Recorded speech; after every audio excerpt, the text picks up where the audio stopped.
Hello and welcome to CDO Magazine interview series. I'm Subrato Chatterjee, Global Growth Partner for Life Sciences at Tiger Analytics. Tiger Analytics is a global AI and analytics consulting firm that helps enterprises turn data into business value through advanced analytics, data engineering, AI, and decision intelligence solutions. Today, I'm delighted to be joined by Ashutosh Katiyar, a good friend of mine, Executive Director of Commercial Strategy, Insights and Analytics at Regeneron. Ashutosh, thank you for joining. Thank you, Subrato, for having me and having the conversation. Just a brief introduction for me. I lead the Insights Analytics function for ophthalmology team at Regeneron. I also am serving in interim capacity to lead a lot of commercial AI initiatives across the therapeutic areas. I've been at Regeneron for almost 8 years. Just so that everybody knows, Regeneron is a biotechnology company that operates in Tarrytown, New York, and we serve a lot of different kinds of therapeutic areas: immunology, oncology, ophthalmology, rare diseases, and several things in our pipeline coming up. So, my question is, you have pushed hard for self-serve analytics across various therapeutic areas. So, what was the specific problem that you were trying to solve? And most importantly, why was it urgent? Yeah, no, really good question. I think sort of continuing what I was talking about before, right? Spending way too much time on answering a lot of what's, right? So the team, and I think, as we think about the self-serve analytics, right, with some of the user interface and dashboards that we want to create, right, and also, with the advent of Gen AI, right, what has happened is that you can query the data, very, simply and in a very more agile manner, right? And so you don't have to kind of write SQL queries every time a question comes up to kind of ping the data warehouse and get the results, right? The idea is to start setting up platforms that are serving that need of connecting the sort of end business user to really the data, right? So you are sort of really short circuiting that right entire stream and allowing you to really then focus a bit more on more strategic value add work, right? Thinking about mapping the decision framework, right, that a stakeholder might need, right? So you're kind of going more from answering a lot of what questions to kind of really now being that strategic decision maker or being a strategic advisor to your business unit, and then helping them make decisions that are really going to be critical for the business, right? So in that context, self-serve analytics really serve that foundational layer that free up your capacity and time, right, to focus on this higher order stuff, right? And I think the Gen AI, of course, has created a big sort of change in our workflow in that manner, right? Yeah, yeah. And you kind of covered the other question that I wanted to ask. How basically what does natural language querying actually unlock? And that was not possible before. So you kind of covered that. Curious to know, there is real anxiety in analytics communities about AI making the analyst role obsolete. So where do you actually stand on that? Yeah, I think we have to really change the perception a little bit, right? I mean, the analyst role is not supposed to be a gatekeeper of information or data. Yeah. I think in my mind, right? It should be more than that, right? It should be more sort of thinking about strategic partnership, right?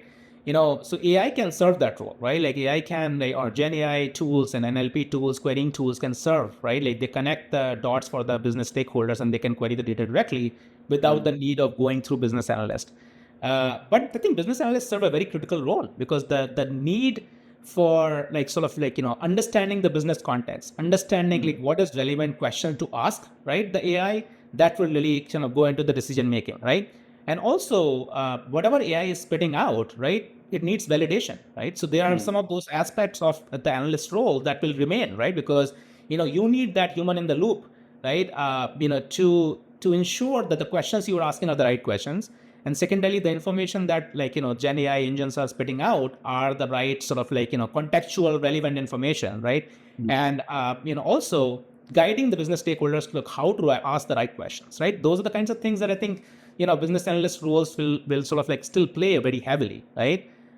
So you stop being the gatekeeper of information, but you become more like a validator of information that AI is spitting out, and also then spend more time in okay, well, scenario planning and kind of be that strategic advisor to the brand team. So you are sort of like in the middle, if you will, right? Yeah. So AI interface is good to kind of answer some of the simple basic questions, but then more strategic thinking questions. I think, you can take the support of AI and Gen AI, but then sort of like, be that sort of interrogator, right?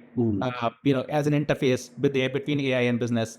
And also think about like, how do you really apply, right, your business sort of like knowledge or that domain knowledge that you bring to the table, right?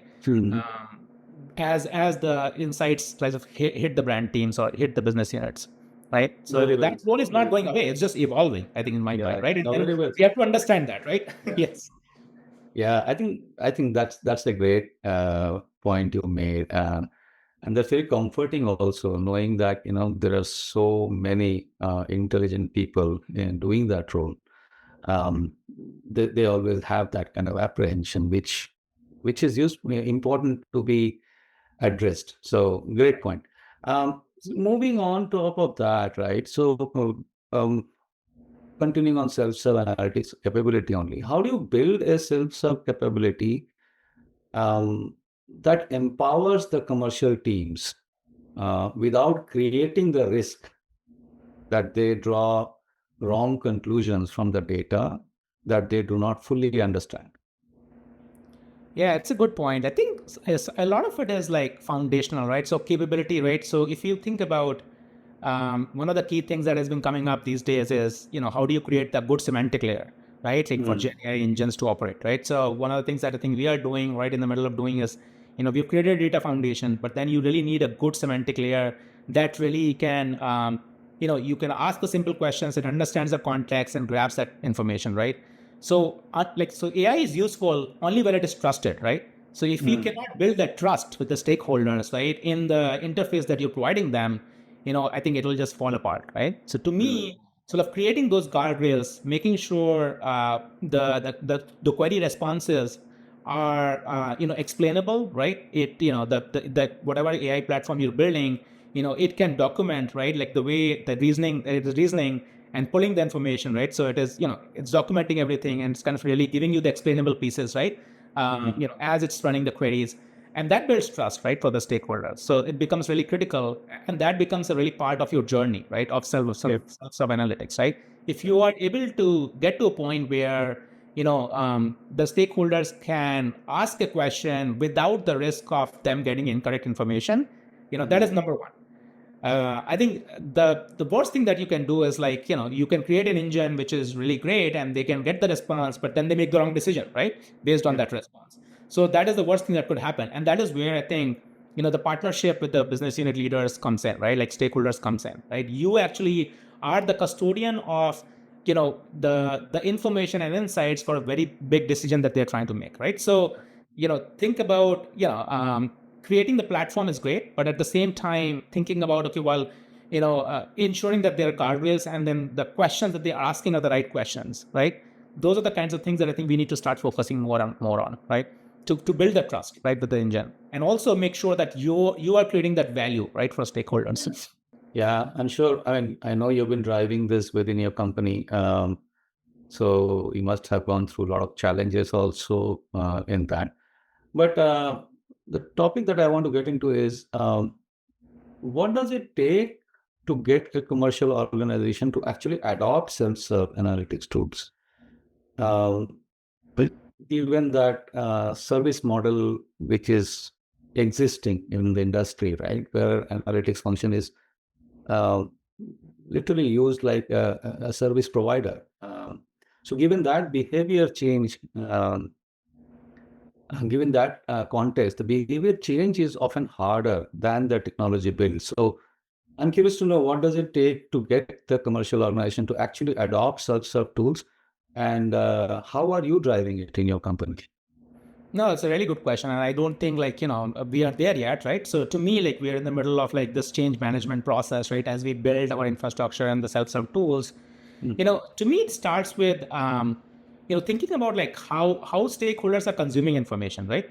And what channels are they consuming information, right? Whether it is, so, if you think about the best sort of like tools would be where, whatever you build gets embedded in their workflows, right? So if you think about field teams, right? Field teams absorb a lot of information from CRM programs, right? Like or CRM systems that they are using, right, on day to day. If you can build the workflow so that they get all the core insight directly within the CRM platform itself, it becomes their life easier. They don't have to think about like learning a new tool now, right? So making sure that the AI tools or whatever the Gen AI engine that you're building, it sort of like embeds within their workflow, right? You're not offering them a new tool. Oh, well, now you need to go there, right? So then it becomes like a little bit of a change management for them. So how do you integrate in their like daily workflows, right? How do they consume information now? And then not trying to disrupt that too much. I mean, of course, upgrades are fine, but like, how do you really not disrupt too much of their workflows on a day-to-day basis? Because if you are asking the stakeholders to learn a new tool, that is challenging. That is not their function, right? Like they are there to kind of really, make business decisions and drive the growth, for a given therapy or whatever, right? To me, like they're not there to learn new tools, which might be the analytics function, right? So to me, like how do you embed those workflows directly within the consumption layer that they are using, right? So that becomes really critical, and then I think that really reduces a lot of change management aspects, right? When they see that, you know thinking about like wherever they're consuming information, it's all AI driven in the back end, right? It becomes much easier, I would say. Got it. Got it. Got it. The other one I wanted to learn from you is how do you maintain the analytical standards and data governance when you are actively pushing to broaden the access and reduce dependency on central analytics function, right? In your case, also you have multiple therapeutic areas. You have a central analytics function. So how do you maintain that analytical standard and data governance? Yeah, no, that's a good point. And I think there are certain things that you have to do centrally, right?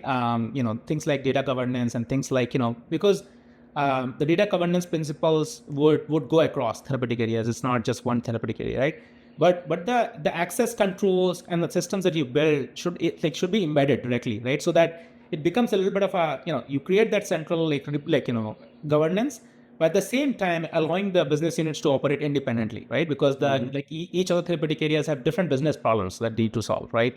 Oncology might be solving a patient finding problem, right? Or the same thing as rare disease.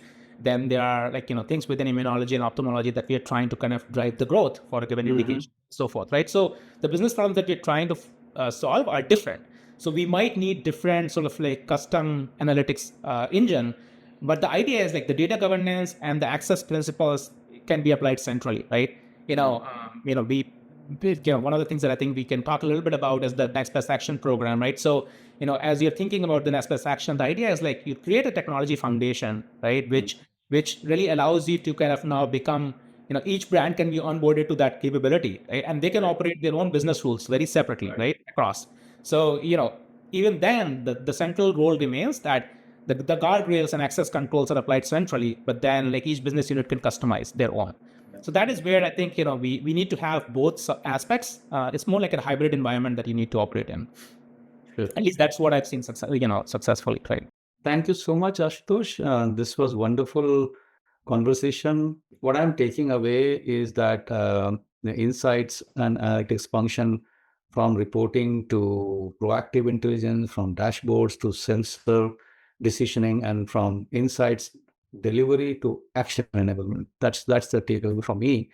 Thank you again for joining and sharing your perspective. No, brother, this was really helpful. Thank you so much, and hopefully audiences enjoy this conversation. Thank you so much. Absolutely. Thank you so Thank much. you for CTO magazine. Yes. Yeah, absolutely. And for more interviews and insights, please visit cdomagazine.tech. Thank you so much, everyone. Signing off.